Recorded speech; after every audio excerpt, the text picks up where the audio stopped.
Show, show, show. E aí, galera, boa noite. Boa noite a todos. Boa noite, professor. Boa noite, professor.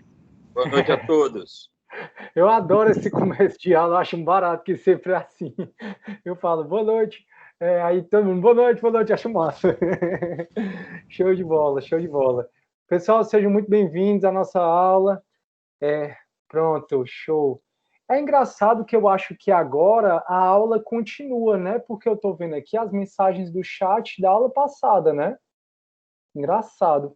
Aí pronto, ó, porque aí tá na aula passada, tá o Davi falando, ó, e já fiz, eu vi o link da prova e já fiz. Aí agora, né, tá a Anne, boa noite, e a Larissa, boa noite.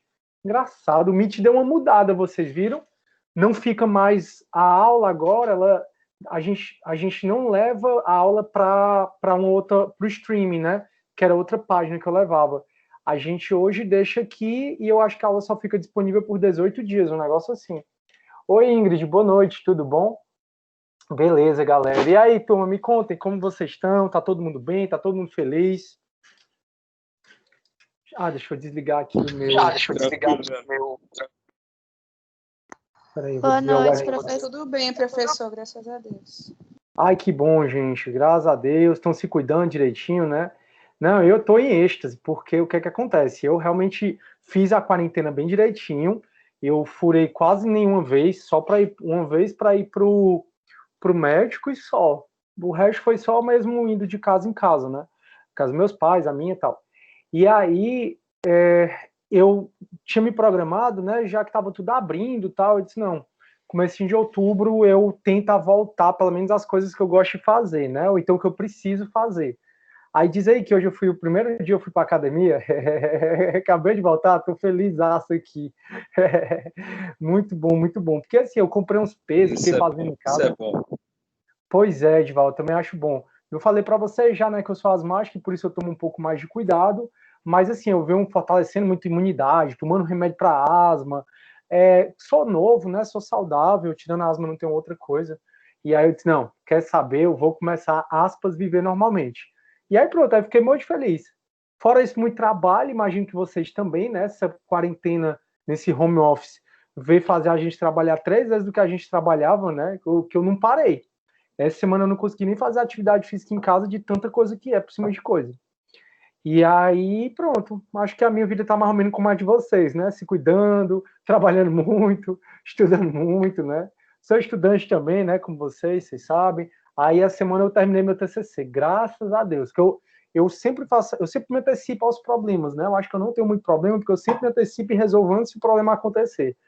Aí hoje eu estou fazendo a última cadeira de TCC, aí eu digo, quer saber, eu vou logo sentar e terminar. E alinhei com a minha orientadora, terminei rapidinho, e aí sentei, rapidinho não, né, mais ou menos rapidinho. Mas aí terminei agora, quarta-feira, mandei para ela, só esperar mesmo, graças a Deus.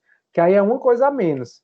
Aí o Tribunal de Justiça me pediu para fazer um curso sobre pacote de crime, eu fiz, acabou, aí agora eles pediram outro, que é bem grande, que é sobre a Lei Maria da Penha, eu estou fazendo também, dá muito trabalho, porque eu tenho que escrever as aulas, depois eu tenho que gravar as aulas, então assim, não é uma coisa muito simples.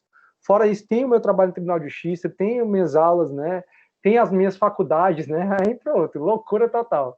Mas, ó, o que a gente tem é hoje, galera, aproveitem hoje, a gente sempre fica nessa história, né, eu vou ser feliz quando eu casar, eu vou ser feliz quando eu ter um emprego, eu vou ser feliz quando isso, quando aquilo outro, e na verdade o passado já foi e o futuro é incerto, né, o que a gente tem é hoje mesmo.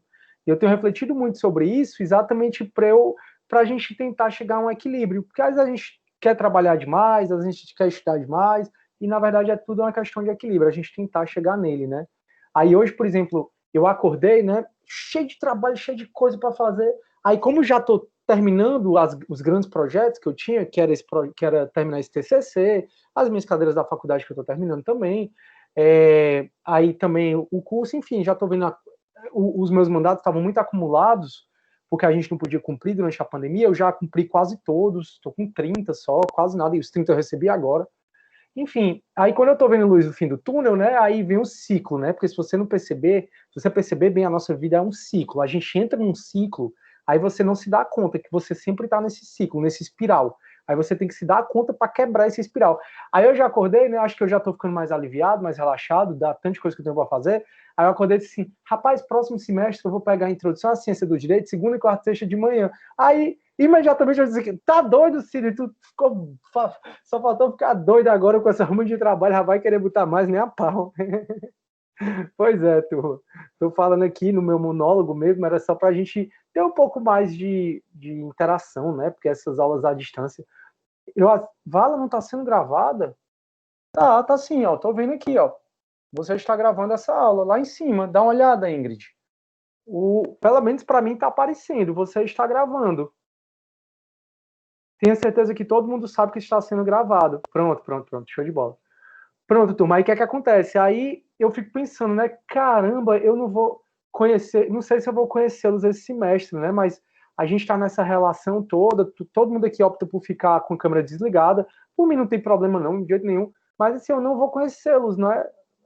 Não vai ter essa interação. Às vezes me dá uma tristeza, mas tudo bem, é isso mesmo. Vamos para frente. Eu estava aqui, estava rindo junto com o senhor Boa, André, eu estava rindo das besteiras que eu falo, né, André? Eu às vezes entro no monólogo, aí vou falando. Mais do que nunca agora nessas aulas online, né? Porque qualquer instituição, todos os alunos optam por isso, né? Para ficar com a câmera desligada. E como eu disse, eu mesmo como aluno, muitas vezes eu não ligo, não. Muitas vezes eu estou fazendo outra coisa, estou não sei o quê, sei lá, não estou afim. Enfim, novos tempos, né? Não é novo normal, porque não tem como dizer que uma época dessa é normal. A galera fica, novo normal. Não, galera, essa época não é normal. Não é normal. O que está acontecendo não é normal. Você pode dizer assim que são novos tempos, novo normal, né? Meio esquisito. Pelo menos para mim, ainda não soa tão bem, né? Eu não sei se é porque eu fico louco que acabe logo tudo isso, que acha essa vacina. Dizem assim, ninguém. Tem gente, né, que não vai tomar vacina. Meu filho, eu sempre fui doido por vacina. Não sei porque eu não tomo remédio nenhum. Nem Tilenol eu tomo. Aliás, tirando da asma, né? Eu não gosto mais de remédio. Nunca gostei.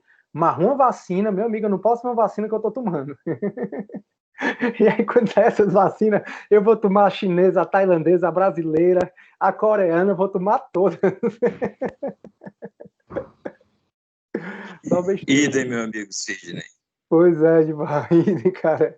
É um desespero, né, cara? Pra gente sair logo dessa, pra ficar logo todo bom. Eu peguei a danada, eu peguei ela e, infelizmente, perdi meu pai em junho por conta dela também. Poxa, tem que se precaver mesmo. Cara, meus sentimentos, viu? Meus sentimentos mesmo. Pelo seu pai, pela sua família e por todas as pessoas que perderam alguém, né? Porque uma vida importa. O que dirá... Isso é verdade. Que dirá aqui no Brasil mais de 110 mil, né? Tá por aí. E no mundo já passou de quanto, meu Deus? Eu já perdi as contas.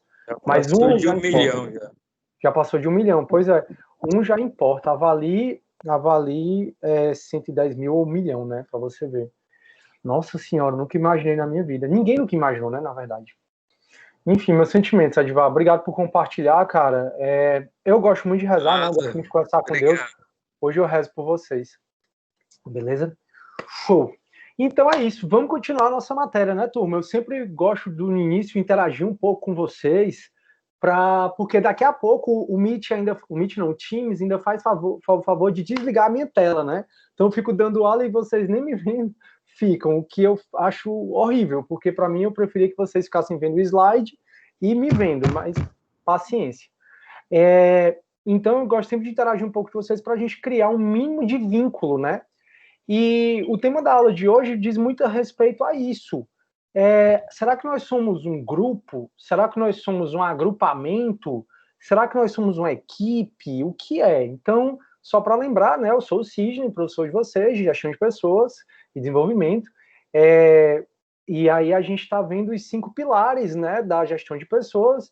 Já vimos 2 deles, a motivação e a comunicação. E agora a gente vai entrar no terceiro pilar, que a gente vai falar um pouco sobre esse trabalho em equipe. A gente volta a conversar um pouco sobre isso, mas com outra perspectiva, quando a gente for ver liderança. Que liderança é uma cadeira que você geralmente vê na faculdade, pelo menos na área de administração, mas aqui eu gosto de dar uma pegada diferente nesse tema. E aí, quando a gente for ver liderança, a gente vai ver a liderança com pessoas, então envolve um pouco de trabalho em equipe, mas hoje a gente vai ver como, turma, identificar um grupo formal, um grupo informal, como identificar se você tem na sua empresa ou na sua escola um agrupamento ou se tem uma equipe, e a gente vai ver como é que a gente vai formar, turma, equipes eficazes. Então, a aula de hoje é bem bacana, é uma aula super importante, até porque, até eu acho que o Folha de Evânio, ele compartilhou uma coisa bem bacana, uma matéria bem bacana no grupo, que é quem é contratado é quem tem mais amizades com os chefes, né? Eu até coloquei as soft skills, são os que tá na moda. Soft skills significa habilidades macias, né, na tradução livre, mas significa essa habilidade de você se relacionar. Então, hoje em dia, um profissional ele é recrutado muito mais pela capacidade que ele tem de trabalhar em equipe, que é a nossa aula de hoje, de se relacionar bem, de ter uma inteligência emocional, de não fazer confusão, de dar bom dia, boa tarde, boa noite. Galera, eu fico indignado quando a pessoa... Indignado não, né? Porque isso eu já me acostumei, mas assim, vem gente no meu WhatsApp, tipo, 10 horas da noite, professor, isso, aquilo, outro. Gente, não é assim. A formalidade, ela é importante, ela é educada. Primeiro que mandar mensagem para os outros 10 horas da noite é mais ou menos, né? Mas assim, vamos lá mandar essa mensagem depois das 10, beleza. Eu já recebo mensagem meia-noite. E aí, mas graças a Deus o meu celular é tudo silenciado, eu não recebo nenhuma notificação. Nenhuma de nada, só de telefone mesmo se me ligarem, mas tudo meu é silenciado. Aí a pessoa já vem, professor, isso, aquilo. Gente, isso é rude, isso é falta de educação. Então aí eu sempre respondo, né? Oi, boa noite, então boa tarde, então bom dia, tudo bem? Aí eu respondo, porque assim, essa formalidade ela é interessante, entendeu? Eu sei que hoje tudo é muito rápido, que para algumas mentalidades, principalmente dos mais jovens, é perda de tempo, dar bom dia, boa tarde, boa noite, mas não é. E um psicólogo, quem trabalha no RH, por exemplo, que vai fazer o recrutamento, essa sua habilidade, essa sua educação, essa sua empatia, tudo isso é analisado, que é o que a gente chama de soft skills hoje. A hard skill, que é você ter a técnica, o conhecimento, você ser o bonzão, ela é importante, mas ela não é tão importante como era antigamente. Então, antigamente você via nas empresas aquele cara que era super bruto, mas também que não sabia conversar com ninguém, ele estava nas empresas. Hoje, olha como é que as empresas vão. Rapaz, eu fui agora para essa academia, eu me senti um príncipe, um rei. Vinha gente falar comigo, vinha gente perguntar se eu estava bem, isso aqui, isso aquilo outro. Isso é a habilidade hoje que é muito interessante e que os recrutadores de RH prestam muita atenção. E eles prestam atenção nos detalhes. Então, você entrar, dar bom dia, perguntar com licença, você se mostrar empático, e ele sempre pede, né? Uma situação em que você teve que vencer um desafio. E eles fazem isso porque tem quando a gente faz psicologia organizacional, tem uma frase que é muito forte para a psicologia organizacional, que é o passado pode prever o futuro. Então, fatos do passado podem predizer o futuro. Não é que o seu passado vai determinar o futuro, mas como eu comecei a aula dizendo, a gente entra num ciclo, entra numa espiral e a gente não percebe. Então, quando ela pede num recrutamento, numa seleção, para você contar fatos do passado, e se você participou recente de seleção, com certeza ele te perguntou, conte uma história em que você conte uma vez em que eles querem fazer o caso passado, porque o passado prediz o futuro. Então, nessa história, se você quer mesmo passar, você tem que se mostrar empático, tem que se mostrar um líder, tem que se mostrar que sabe trabalhar em equipe, porque senão você não é recrutado. Porque se você chegar do passado, detonar uma pessoa e dizer que você é bem melhor que ela, meu amigo, ó, você tá fora mesmo. Por melhor que você seja, por maior que seja a sua média, por mais perfeito que seja o seu currículo no aspecto mais de conhecimento, na verdade, hoje a bola da vez mesmo é essa habilidade mais relacional. E a aula de hoje tem tudo a ver com isso. Então, a aula de hoje a gente vai falar da teoria do trabalho em equipe, o que é um grupo, o que é uma equipe, a gente vai falar o que é um agrupamento, né, o que é uma equipe, o que é um grupo formal, informal, como é que se forma uma equipe de sucesso, uma equipe eficaz, quais são os tipos de equipe, quais são os papéis que se desempenham no trabalho em equipe. E esse é um dos pilares da gestão de pessoas. E, turma, eu sempre peço que vocês pensem na aula de acordo com a realidade de vocês, tá? Então, assim, pensem que essa cadeira é de gestão de pessoas. Aqui a gente está sendo treinado, capacitado, ainda que não 100%, nem 100% suficiente, mas a gente está sendo treinado, todos vocês estão sendo treinados, capacitados, ainda que teoricamente em serem gestores de ponta, gestores de linha, em serem gestores de uma unidade, gestores de uma equipe. Então, por isso que a gente trabalha a motivação. Para você motivar, quem é a sua equipe? São seus alunos? São os outros professores?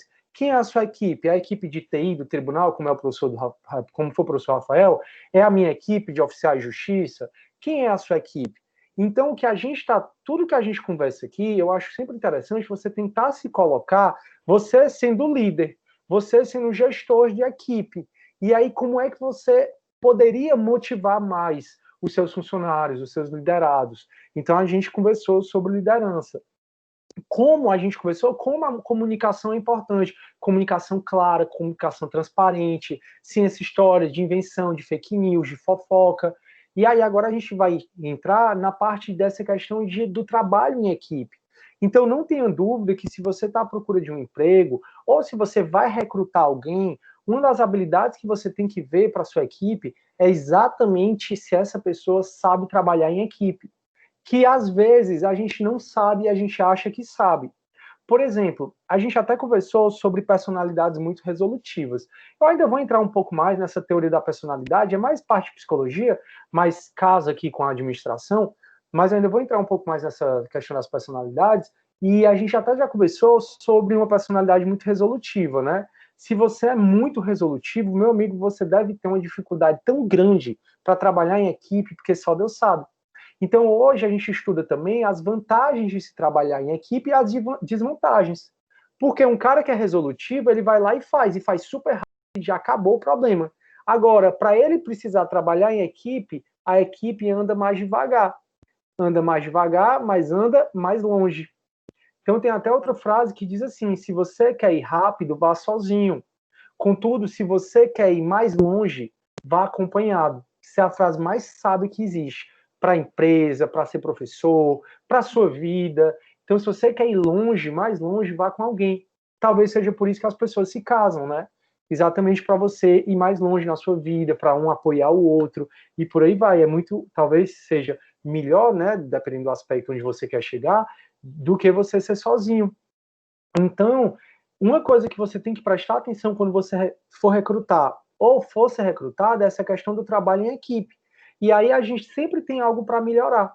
E sem dúvida a gente sempre pode melhorar nessa questão do trabalho em equipe. Como eu disse, você é muito resolutivo, deve ter muito problema nessa questão de trabalho em equipe, porque o resolutivo ele quer resolver agora, pá. E o grupo?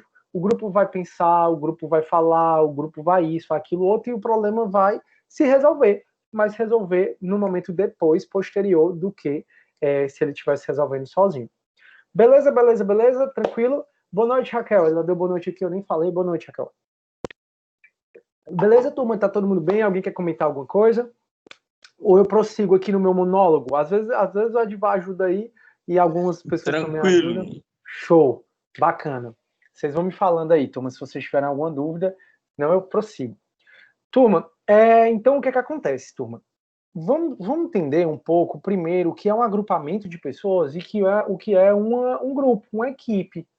Então, turma, imagina aí que a gente está em época de Copa, por exemplo, e aí você está indo para casa, aí viu que ia ter um jogo, ou então qualquer época de Copa do Brasil, qualquer uma.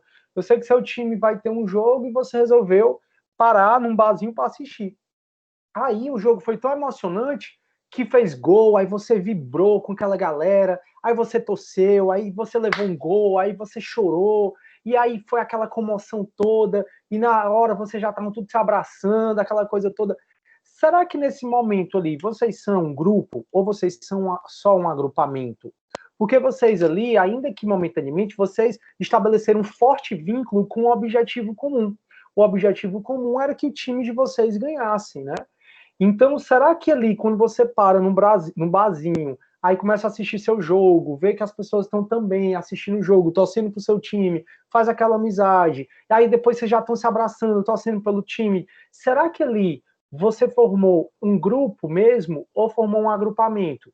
Porque, sem sombra de dúvida, uma das questões do grupo é ter um objetivo comum. E vocês tinham esse objetivo comum, né? Tinha esse sentimento comum que os unia. Mas ali, será que a gente pode considerar um grupo mesmo ou um agrupamento ali?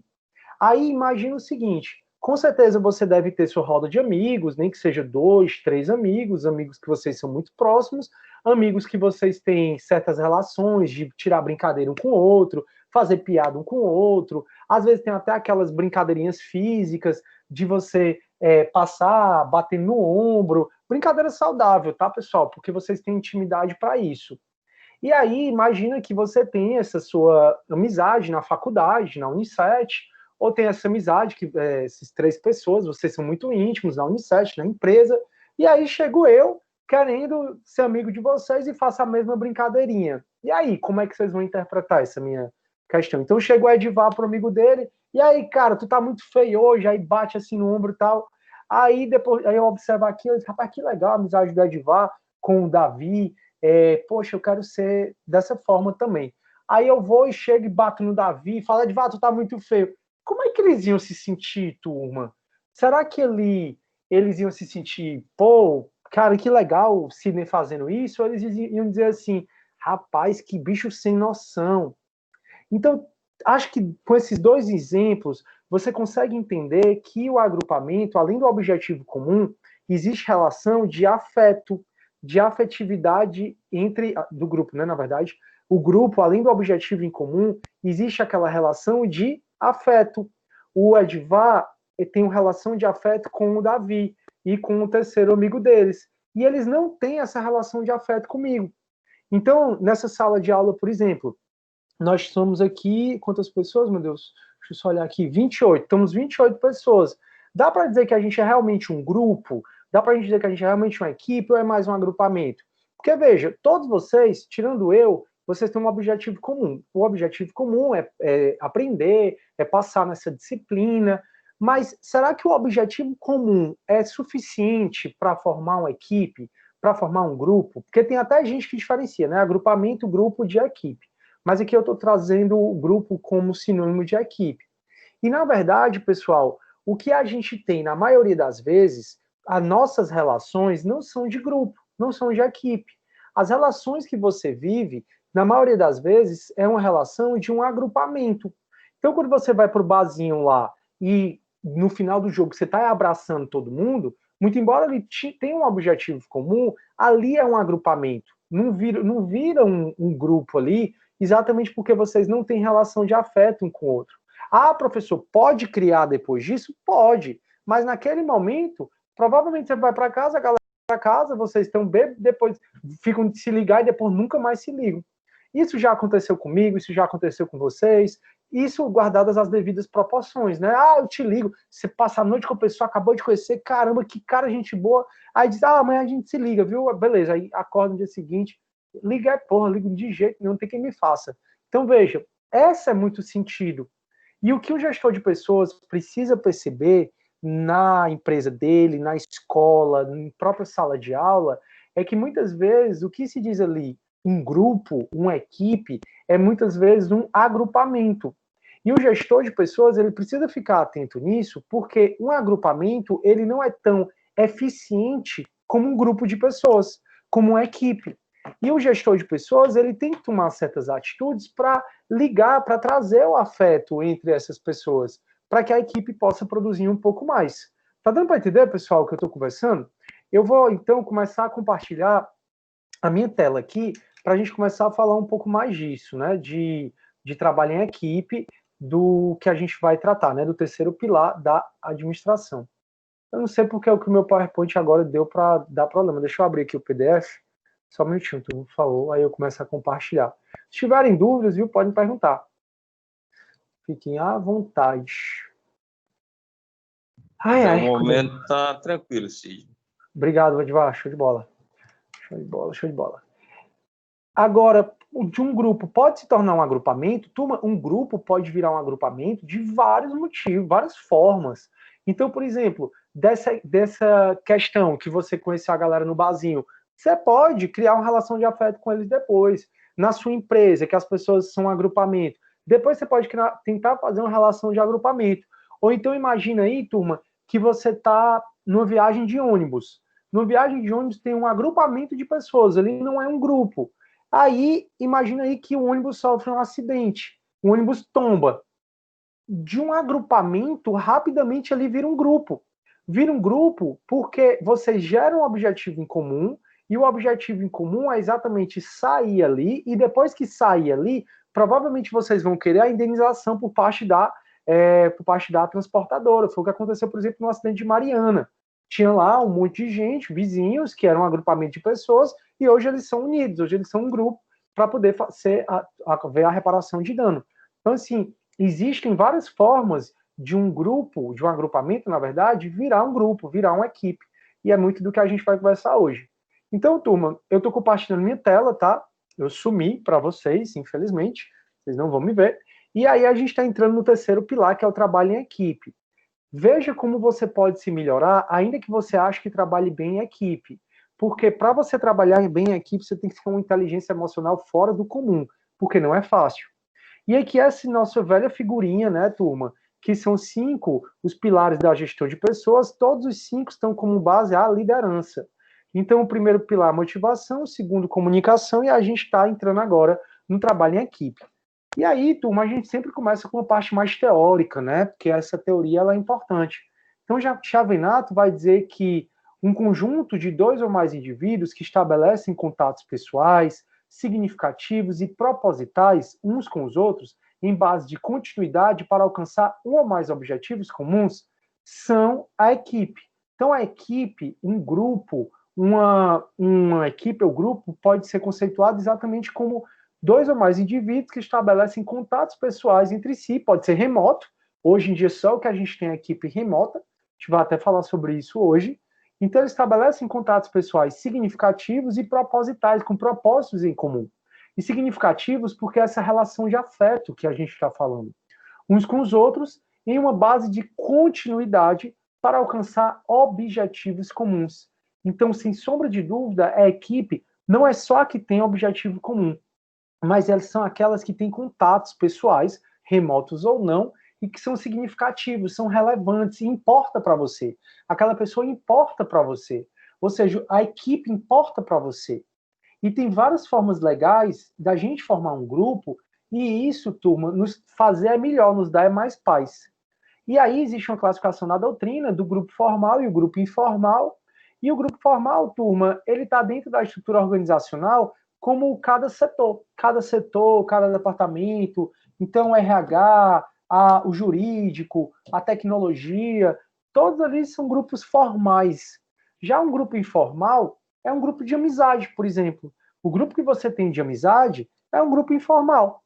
Pode ser que do seu grupo formal, lá do seu setor, vocês virem também amigos. Então, de um grupo formal virou um grupo informal.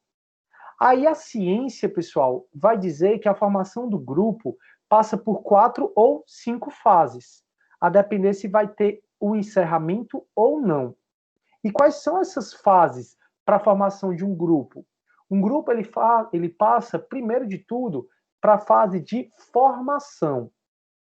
E essa fase de formação é uma fase em que você conhece as pessoas, você entende as regras expressas e implícitas de funcionamento e comportamento dentro do grupo. Você entende, pessoal, e é sempre bom deixar claro, e aqui eu volto para a história da comunicação, você já pré-estabelece certas regras, ainda que implícitas, de quem é que vai decidir, no caso haja um conflito. Isso é muito importante num grupo. É você ter... Pode falar.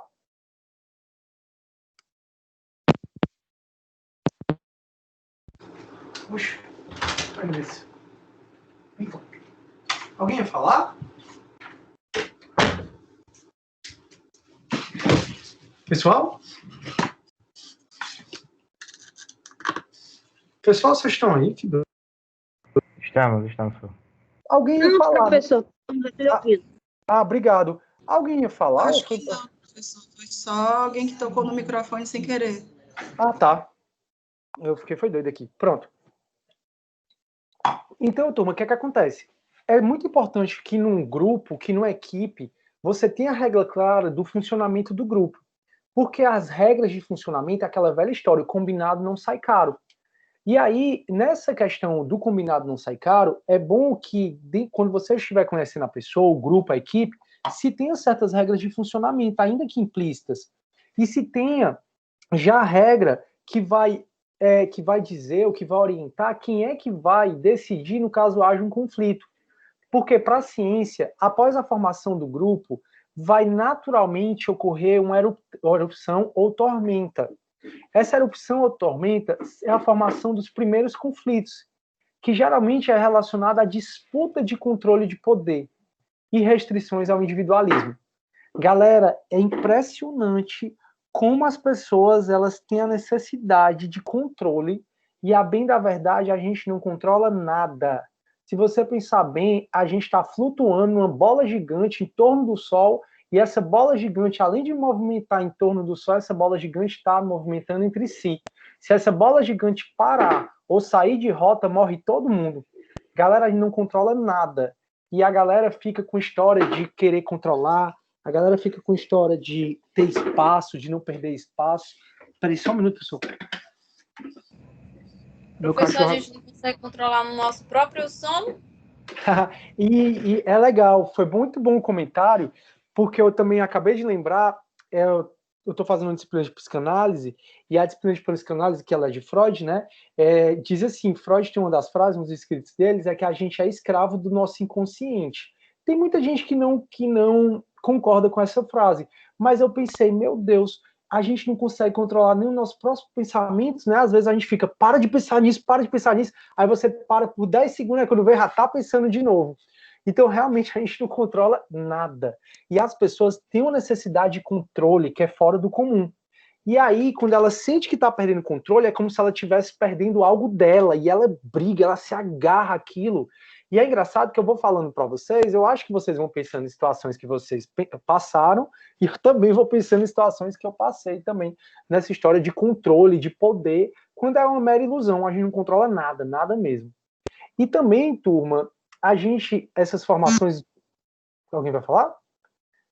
Essas formações, né, que a ciência sempre diz que naturalmente vai surgindo uma erupção ou tormenta, esses primeiros conflitos, que pode ser num nível baixo, no nível médio, no nível alto, no nível altíssimo, vai depender muito, pessoal. Aqui também não é assim, obrigatoriamente vai ter erupção. Não, não é assim, mas pode surgir aquela pessoa que você cria um ranço dela, então você tá lá e você nem sabe, você trabalha com ela, e aí você criou aquele ranço, você disse, poxa vida, eu não curto muito ela, você nunca brigou com ela, mas ficou aquela coisinha chata que ela sente, você sente, porque todo mundo sente.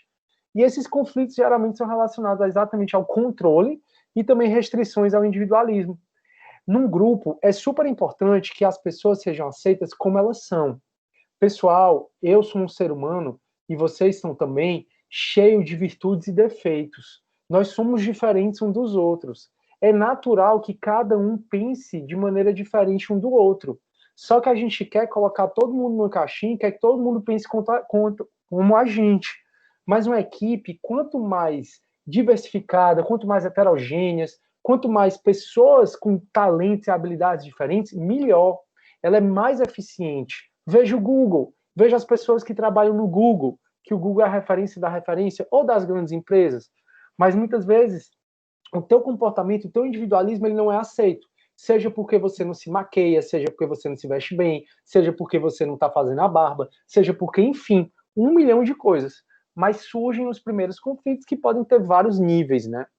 E aí, continua dizendo que depois esses conflitos se normalizam, né? Você aprende a aceitar a pessoa como ela é, esses conflitos eles vão embora. Então, já existe uma coesão, né? Quando chega nessa fase de normalização, existe uma coesão dentro do grupo e o relacionamento já está mais firme. Vocês já estão formando mais aquele vínculo afetivo entre si, você já está passando a se importar mais com aquela pessoa. Às vezes isso demora, tá? Acontecer, não é tão simples, não. Então está claro para os membros quais são os comportamentos aceitáveis dentro do grupo. Então o cara que chegava lá atrapalhando a reunião e que gerou os primeiros conflitos porque ele chegava, atrapalhava todo mundo e ninguém gostava, depois desses conflitos, todo mundo já passa a entender quais são os comportamentos que são aceitáveis. Não é que você vai deixar de ser você. É muito importante que a gente respeite a diversidade, a individualidade.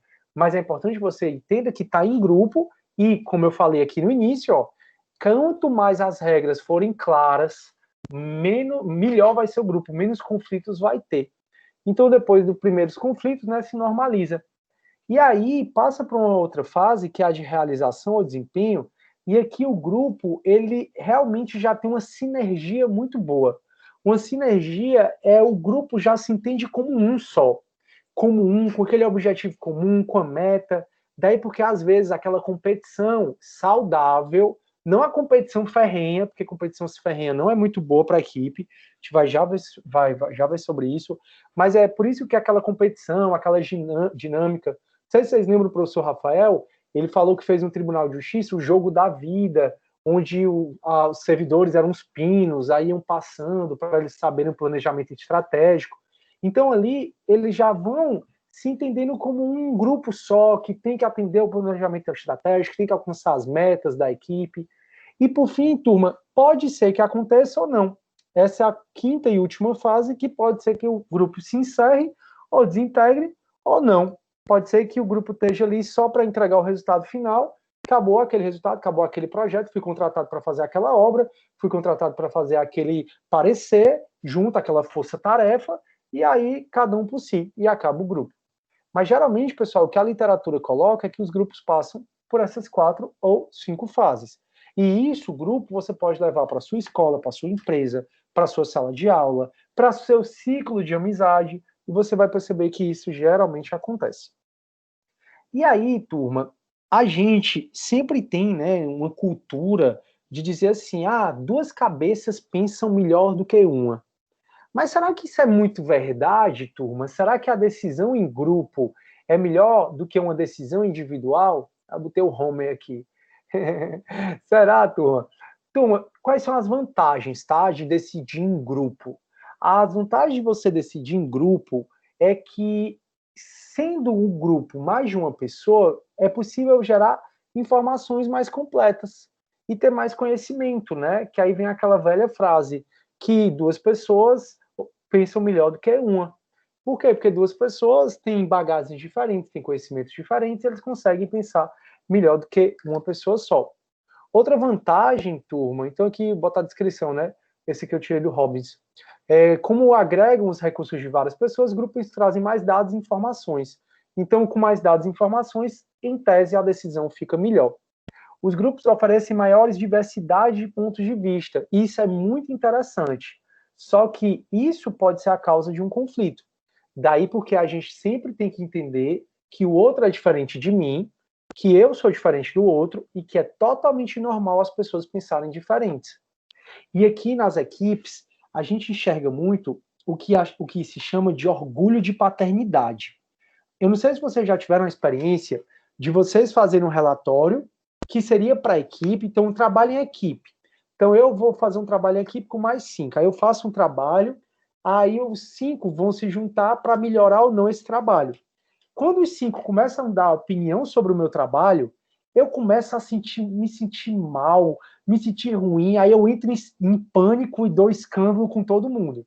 Com certeza você já deve ter vivido uma situação dessa, seja a pessoa dando escândalo, seja sendo você, porque é engraçado que quando a gente faz um trabalho, principalmente para a empresa, a gente tem aquele orgulho de paternidade ou de maternidade, né? A gente se sente pai daquilo, então eu sou pai daquele relatório. Aí vem o meu chefe querer mudar, aí eu já fico logo com raiva. Às vezes você está construindo a sua monografia, né? Aí vai o seu orientador querer mudar alguma coisa, aí você fica logo com raiva. Esse é o orgulho que a gente não pode ter. Exatamente porque o grupo, ele traz mais informação, ele traz mais conhecimento, exatamente porque as pessoas trazem diversidade. Então, quanto mais pessoas, mais diversidade. E às vezes uma pessoa ela enxerga um ponto de vista que você não enxerga. E que no primeiro momento você não aceita, mas é sempre importante a gente estar aberto para tentar aceitar o ponto de vista do outro. Os grupos com essa maior informação, maior número de informação, com informações mais completas, informações com maiores diversidades, os grupos, eles também geram decisões de alta qualidade, né? As evidências apontam, de acordo com Robbins, que os grupos sempre superarão mesmo os melhores indivíduos, né? E levam a uma maior aceitação das decisões, né? Se realmente você conseguiu conduzir para aquela decisão ser uma decisão coletiva, porque tem grupo que mente, né? Então tá lá teu chefe dá a ideia dele, ninguém quer discordar do chefe, aí todo mundo diz, não, tá perfeito, tá maravilhoso, é assim mesmo. Galera, se realmente a decisão foi tomada coletivamente, vai ficar mais fácil você implementar o seu projeto.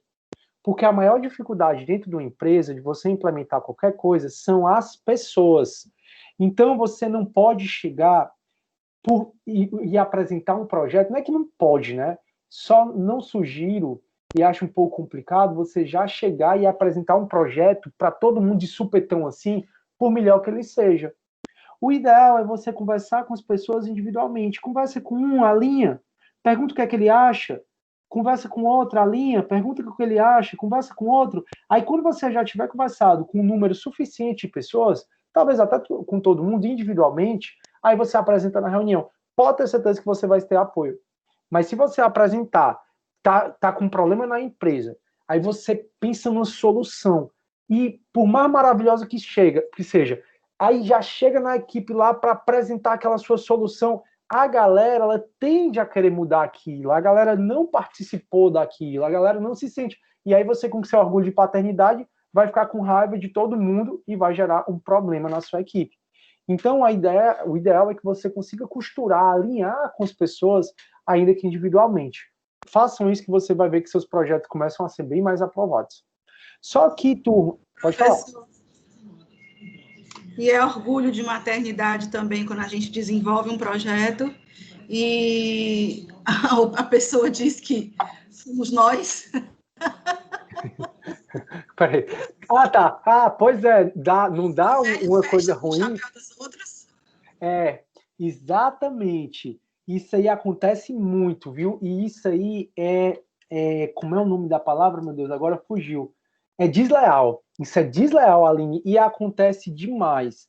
A Aline vai, constrói um projeto, se dedica, passa a noite fazendo, renuncia à família, e o Cinezão aqui, tô assistindo TV, tô tomando meu aperol, tô fazendo isso, aí chega lá na reunião, aí a pessoa, né, no caso eu digo, nós fizemos isso, meu irmão, acontece muito. Isso é o que acontece, Aline. Passei por isso segunda-feira. Foi mesmo. Aí como é que tu reagiu? Cara de paisagem. Tem que ser, né, Aline? Porque senão é pior. É verdade. Porque senão é pior. Pois é, tem que ser, galera. E assim, é ruim, por isso que às vezes, quem gosta de ser rápido, né, quem gosta de ser resolutivo, sofre muito com isso, para poder alinhar as coisas. Porque às vezes você até diz, poxa vida, eu faria até melhor, mas tem que ser em grupo. Então, não adianta você fazer melhor se você não vai ter a legitimidade do grupo. Porque o grupo, ele vai arquivar o teu projeto. Então, o ideal mesmo é tu tentar construir com as pessoas. E aí não ter esse problema, né, da galera não fazer nada e chegar, foi a gente que fez. Porque isso é deslealdade. Mas, muito embora, Aline, quando você fosse apresentar, seria cortês, educado e gentil você falar, né, que foram vocês que fizeram e não só você, né? Por mais que injusto isso possa parecer. Obrigado, Aline, pela sua sempre participação. Certo. Vou pensar nisso. Pensa, Aline, mas é o jeito. A gente é educado, E outra coisa, essas pessoas, como é que você forma um vínculo afetivo, tá, Aline? A gente estava falando de agrupamento e grupo, certo? Como é uma das grandes formas de você conseguir trazer o sentimento mesmo de equipe, de grupo para lá, é você tentando ajudar ou você primeiro sendo ajudada. É isso que primeiro que vai tornar. Então, por exemplo, vamos supor que deu um erro, você tem um trabalho para fazer, você não está conseguindo, você pede ajuda. Geralmente a galera gosta de ajudar. Ou então você está vendo um cara super aperreado, tá, e você chega lá, eu posso te ajudar? Como é que... Mas assim, isso tem que ser verdadeiro, né? Porque se você tiver aperreado também e vai falar só por falar, não fale não. Mas quando você ajuda as pessoas, você vê que depois se torna um sentimento tão bom, tão bom. Ó, essa semana mesmo, né? eu cuido da gestão lá da Coman, né, do setor do Tribunal de Justiça, onde eu trabalho. Na verdade, eu cuido agora bem recentemente, né? Era uma outra pessoa, enfim, aí acabou que eu estou cuidando agora. E aí eu recebi várias ligações de gente tentando ajudar tal. Aí veio uma menina, uma das oficiais de justiça, e ela me mandou um áudio tão bonito. Ela disse: Sidney, eu estou repensando como é que eu faço, porque eu acho que eu sou muito afastada e eu quero ajudar, eu quero contribuir, não sei o quê. Aqui no meu caderninho, sabe o que eu já anotei? Já anotei assim, ó, ajudar, colocar, já botei o nome da pessoa, né? Exatamente coloquei ser melhor, aí coloquei o nome dela, exatamente para eu pensar como é que eu posso trazê-la para ela me ajudar e isso trazê-la para a equipe, entendeu? Já que foi uma demanda dela. E veja como é que surgiu. Surgiu ela oferecendo ajuda. Aí eu já, opa, peraí que eu não posso perder essa oportunidade. Aí eu já coloquei aqui, porque aí eu já resgato uma pessoa que tá se sentindo perdida, né? Uma vez aconteceu também quando eu era coordenador, de ter pedido, né, a nossa superiora, a superiora, ter pedido uma coisa para, assim, que era impossível a gente fazer. Que aí o departamento era meu, que era mais de orçamento, e era impossível fazer a demanda toda que ela estava pedindo e tal. E olha que eu sou uma pessoa muito rápida, eu faço as coisas muito rápido, é impressionante. E aí olharam para mim e disseram: Sidney, tu quer ajuda? Nossa senhora, eu acho que foi a melhor coisa que aconteceu na minha vida. Quero. A galera ficou comigo até 10h30 da noite, até 11 horas da noite. A gente saiu, a gente conseguiu fazer, assim, foi o dia todinho trabalhando nisso, foi um negócio fora do comum. E aí, depois disso, eu consegui ir lá e oferecer ajuda e a gente formou uma equipe. Foi muito bacana isso. Porém, eu também já passei por uma questão que eu também era coordenador e assim que eu assumi, o MEC ia avaliar o curso. E o MEC avalia muita coisa. E aí tinha pessoas que ficaram da gestão, a gestão era nova, eu era novo na gestão, e tinha pessoas já antigas na gestão que era responsável por essa parte. E aí o tempo passando, e o MEC dizendo que vinha, e o tempo passando, o MEC dizia que vinha, e eu olhava e dizia: cadê as cores do MEC? Aí eu lembro que uma menina disse assim, até com 10 dentes, tá ali, ó, tá tudo ali naquela pasta. E por mais que eu ainda não entendesse, eu era muito novo na coordenação, por mais que eu não entendesse as coisas ainda do MEC, eu não tinha me apropriado ainda da resolução, dos provimentos que o MEC analisava, eu sabia, Aline, que não era, tudo que o MEC exigia não estava naquela pasta, que era impossível. Sabe o que eu fiz? Porque eu não tinha tempo, é uma coisa que eu acho que hoje eu não faria de novo. O projeto era da menina, era dessa que disse que estava tudo ali no MEC. Eu não quis nem saber. Muito novo, imaturo, isso foi há 6 anos atrás, muito novo, imaturo, nessa questão de querer resolver logo tudo. Menina, eu peguei esse projeto do MEC e passei a fazer ponto por ponto. Isso eu trabalhava, sei lá, chegava 7 horas na Unifor, saía de lá 10h30 da noite, trabalhava de manhã, tarde, de noite, e não olhava nem para ninguém, era só trabalhando em prol do MEC, porque tudo que ela disse que tinha ali não tinha nada, na verdade. E eu tomei o projeto da menina no final das contas, passei por cima de todo mundo, e eu não queria saber. Eu só queria saber se eu ia conseguir fazer tudo que o MEC estava exigindo. No final das contas, o conceito do curso era abaixo de 3, e com a vinda do MEC, e eu não estou colocando agora só o mérito para mim, porque o MEC avalia em 3 dimensões, e fora essa dimensão tem a visita, e não fui eu que conduzi a visita, mas nas 3 dimensões que ele avalia documentalmente, 2 completas foi trabalho exclusivamente meu. E isso é dito, até hoje isso é dito.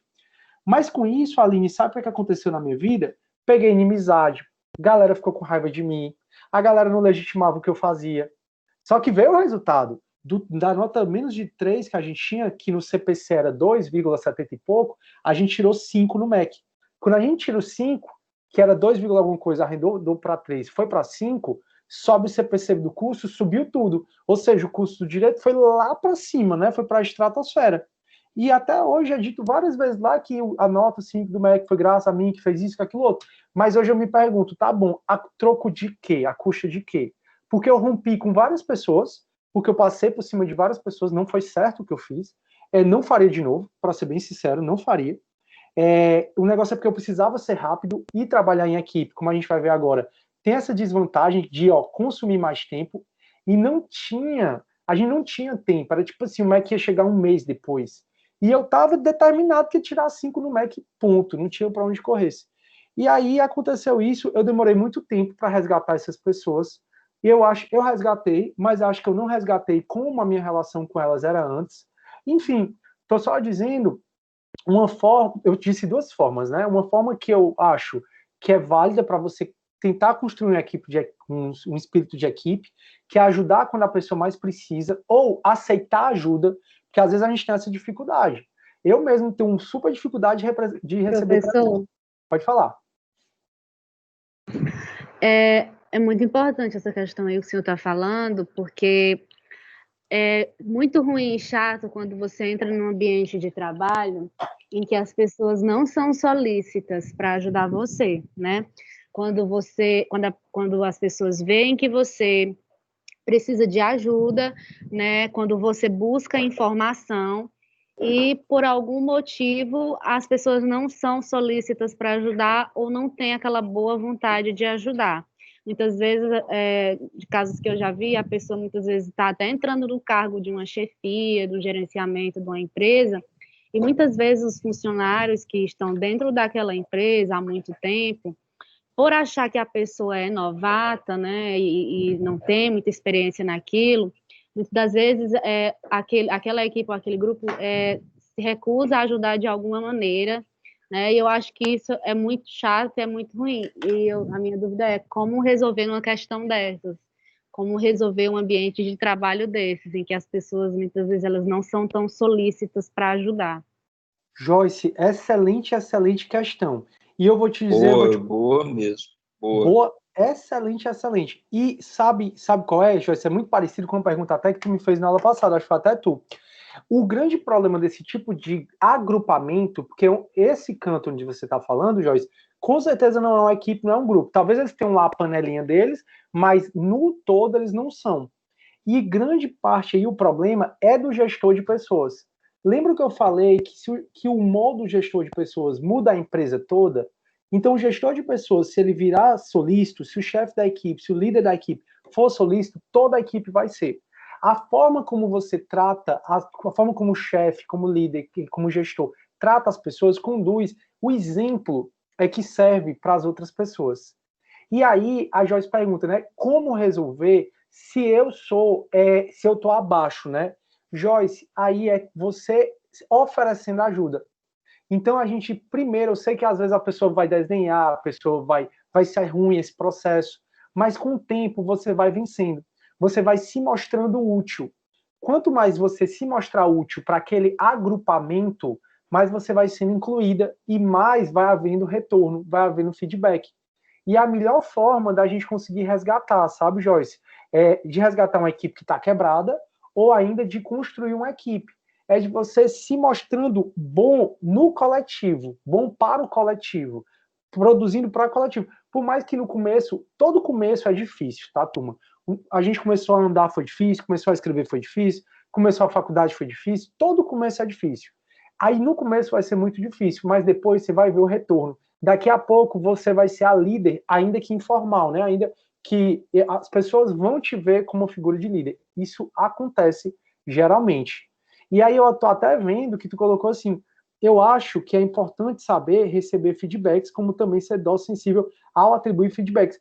Uma das principais ferramentas que aí se estuda muito na administração de um líder, além do exemplo, é o feedback. E o feedback tem que saber ser dado. Às vezes tem a ferramenta do sanduíche, né? O sanduíche é assim, você chega para a pessoa, fala uma coisa boa, aí fala uma coisa ruim, fala o feedback, né, que é o que você quer falar para ela, e fecha com uma coisa boa. Geralmente esse é o feedback sanduíche que a galera está começando a deixar para trás. Mas uma boa forma de fazer feedback é isso. Chama a pessoa, oi Joyce, tudo bom? Eu vi que você fez o trabalho X muito bom, certo? Gostei bastante. Aí, mas fala com sinceridade mesmo. Aí, Joyce, mas eu queria conversar contigo sobre o teu relacionamento com fulaninho. Não tá bacana o que tu tá fazendo, tu tem que ajudar mais, não sei o que, não sei o que. Aí você fala, né, aí o teu líder termina. Pois é, Joyce, olha, eu tenho certeza que a gente vai subir na empresa, não sei o que, termina com coisa boa. Geralmente o feedback, a técnica de feedback, né, em rapidíssimas palavras, é esse do sanduíche, que vem funcionando, né, mas a galera já tá querendo inventar outro. Mas o fato é que exemplo e feedback, com certeza, são instrumentos de gestão, um dos mais importantes.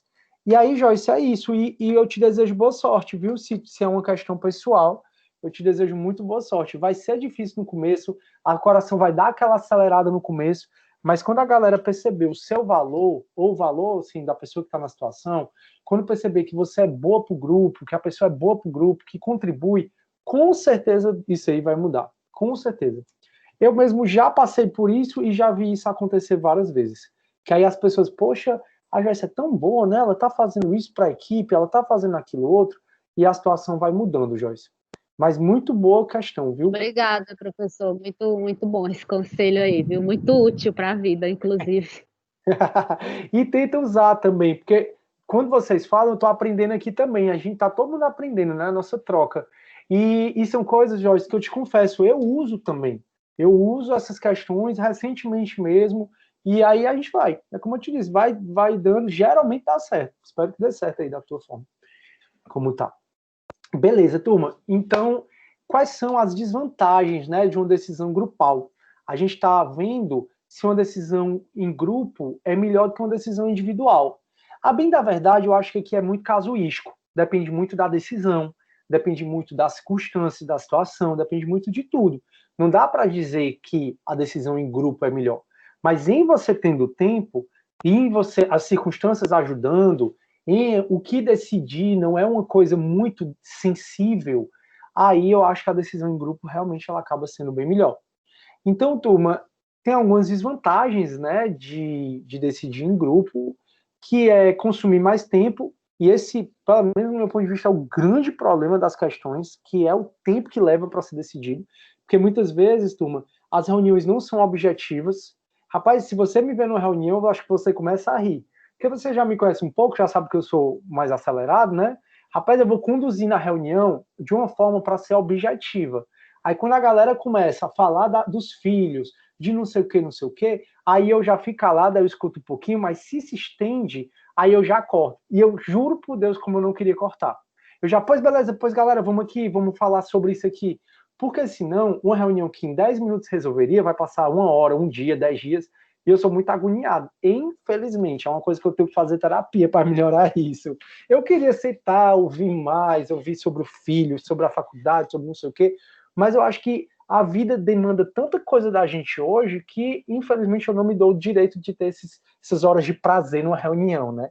Então, assim, uma decisão numa reunião que poderia ser em 10 minutos, às vezes é meia hora, 1 hora, e eu acho que uma reunião passou, dependendo muito da reunião, mas passou de meia hora, meu amigo, eu acho que ninguém mais está decidindo mais nada ali. Enfim, é só uma opinião mesmo, como toda opinião é pessoal. A impressão em conformidade em grupos, essa na conformidade em grupos. Mas é uma grande verdade, Sidney. Né? Tu passa por isso também, de Batu, tem cara que escuta, cara. Pelo menos eu acho. Que escuta mais. Eu sou meio apavorado também, eu não gosto de esperar, não. É verdade, é verdade. Vamos para frente, cara. Mas isso a gente tem que se trabalhar, por mais que a gente esteja agoniado para terminar aquela reunião, tem que inspirar pelo nariz, respirar pela boca. Sem dúvida, sem dúvida. Eu estou treinando isso aí. Tem que treinar. Eu também. Vamos lá. Então, e assim, Às quem é vezes, de um relato de uma vivência familiar, vem uma ideia para resolver alguma situação no cotidiano, principalmente para quem trabalha em escola. Com certeza, mas com certeza mesmo. Alguém vai falar? Não sei se alguém vai falar. Aí a Joyce está falando, acho que é mal do Bruno. Oi. Mas eu vou dizer assim, ó, às vezes eu acho que isso também, essa agonia, às vezes é mal de homem, viu? Sem querer ser sexista, mas eu vejo assim, em reuniões, os homens são muito mais apressados para terminar do que a gente mulher. A gente dá um tempinho, às vezes até pergunta dos filhos das outras, né, como tem sido. As reuniões, por exemplo, na época de estágio, no último colégio que eu estagiei, as reuniões da gente era para ser meia hora, era uma, porque cada um vai contando suas experiências, acaba fugindo do assunto, aí volta, aí ri, aí manda uma da outra. depois volta pro assunto de novo. E eu vou dizer, uma das coisas que eu mais sinto falta da presença no colégio, né? Era muito desses momentos de reunião que fortalecia mais o vínculo entre a gente. E formava mais equipe. Você está coberta de razão, Andresa. Formava mais esse Professor, eu vínculo acho que o afetivo. homem em si, ele é mais objetivo, mais direto. Pois é, Rafael, eu acho, mas ai, agora eu perdi o nome, desculpa. É a Andresa. O que a Andresa falou é muito importante e até um feedback para os homens. Eu também concordo com ela que a gente é mais objetivo, mas que o escutar, o ouvir o outro, o ter empatia com o outro, faz parte da formação de uma equipe eficiente, de sucesso. Então, às vezes, a gente acha, ô Rafael, que naquela conversa a gente está perdendo tempo, mas se você pensar a longo prazo naquela conversa, que está falando de filhos, não sei o quê, a gente está ganhando tempo. Por que a gente está ganhando? Porque os laços se estreitam mais, ou podem se estreitar mais, e a equipe vai ficando mais eficiente. Então, isso é uma coisa que eu tento trabalhar em mim mesmo, para eu conseguir, numa reunião, pelo menos, não é, pessoal, que se eu vou para o mês de bal, se a gente está conversando, que eu sou agoniado, não, mas em reunião, geralmente, quando começa a dispersar muito, eu geralmente não curto. Reunião de condomínio, eu vou logo conduzindo tudo, porque eu tô doido que acabe. Mas faz parte essa questão de ouvir o outro para formar uma equipe eficiente. E se uma equipe é mais eficiente, ela produz mais. E significa que os resultados são atingidos. Tá entendendo, Rafael?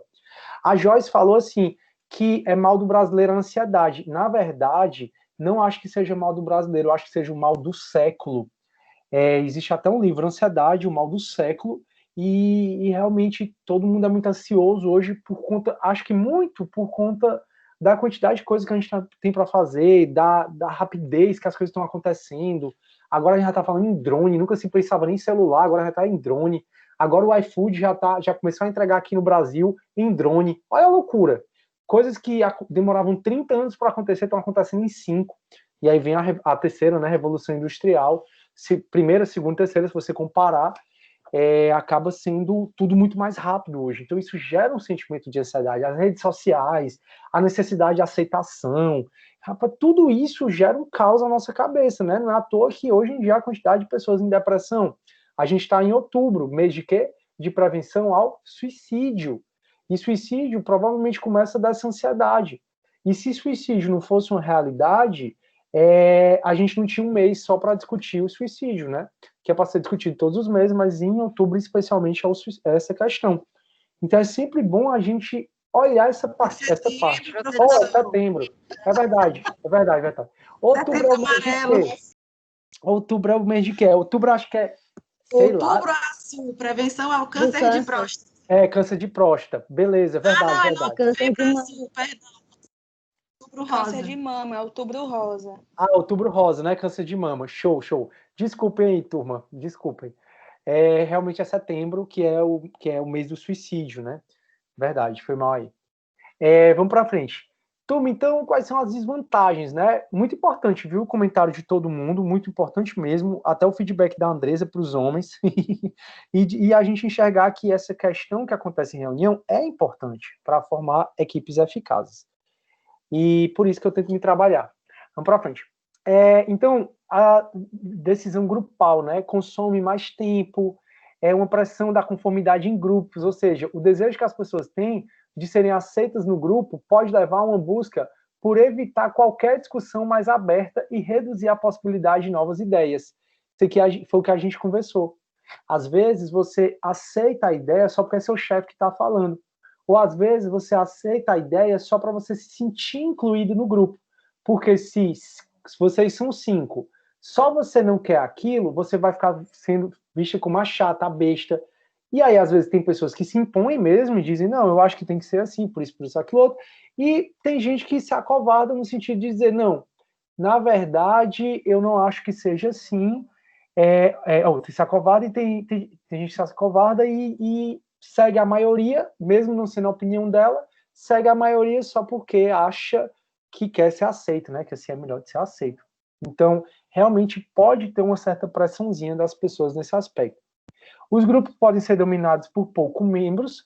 Turmas, toda relação, se você pensar, toda relação, qualquer que seja, sempre vai existir lá a figura do dominante e do dominado. Uma relação onde os dois são dominantes geralmente não dá muito certo, e nem se os dois são dominados, porque por incompatibilidade de interesses, né? Então, no grupo, geralmente tem um dominante. Esse dominante, se ele for um líder, se ele tiver essa noção de equipe que a gente está tendo, a gente está trabalhando, a gente está vendo a teoria e aplicando nas nossas vivências, se ele tiver essa noção, né, de liderança, o dominante ele vai conseguir conduzir bem. Mas o problema é quando esse dominante é um chefe. E aí, como acontece, né, naqueles filmes que a gente vê, tem a patricinha, né, o grupo das patricinhas, aí sempre tem a mais chata, né, que é a líder, pronto, por exemplo. Então, nos grupos, podem ser dominados por poucos membros. Então, se um grupo é dominado por pessoas com baixa habilidade ou capacidade de liderança, a efetividade do grupo vai cair valendo. E também a questão da desvantagem da decisão grupal, uma desvantagem assim mais para a empresa, né, para a escola, é a diluição das responsabilidades pelo resultado. Por que o chefe ganha mais? Por que quem está acima de mim ganha mais? Por que um coordenador ganha mais que um professor? Por que o líder lá, do gestor, ganha mais que os demais? Porque ele assume a responsabilidade. Então, quando, por exemplo, se acontece um problema no curso de pedagogia, no curso de administração, o reitor ou o pró-reitor, eles vão querer saber do coordenador. Então, aconteceu, Deus o livre, né? Um problema aqui entre eu e um aluno, por exemplo. Quando o pró-reitor for perguntar, ele vai perguntar ao coordenador. Por isso que o coordenador, o professor Marco Aurélio, ele tem a gratificação para ser chefe. Então, porque a decisão fica centralizada nele. O que acontece fica centralizado nele. Quando vai a decisão mais num grupo, tá aqui foi o grupo que apresentou, aí dilui mais a responsabilidade.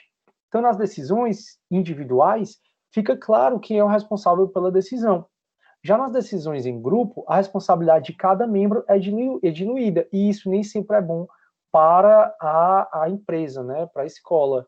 Porque quem foi? Não, quem foi aquele grupo todinho, não tem quem você responsabilizar ou ir atrás, ver o que aconteceu para mudar a rota, né? Enfim, então, tem vantagens em trabalhar em grupo, mas também tem desvantagens, né, da decisão grupal. E aqui, turma, é até uma parte que eu vou até passar um pouco mais rápido. Na verdade, mais rápido nem dá, né? Porque eu acho que já passa muito rápido. Mas Chiavenato, ele vai falar da estrutura de um grupo de trabalho. Como é que funciona essa estrutura de um grupo de trabalho? E na visão dele, ele vai dizer que é importante a gente entender a estrutura desse grupo de trabalho, que são as variáveis estruturais do grupo, que é a liderança formal, os papéis de cada um. Então, tudo isso aqui a gente encontra num grupo. A gente encontra o grau de coesão das pessoas, a composição, o tamanho do grupo, o status do grupo, as normas. Então, a gente vai conversar sobre variáveis da estrutura de um grupo.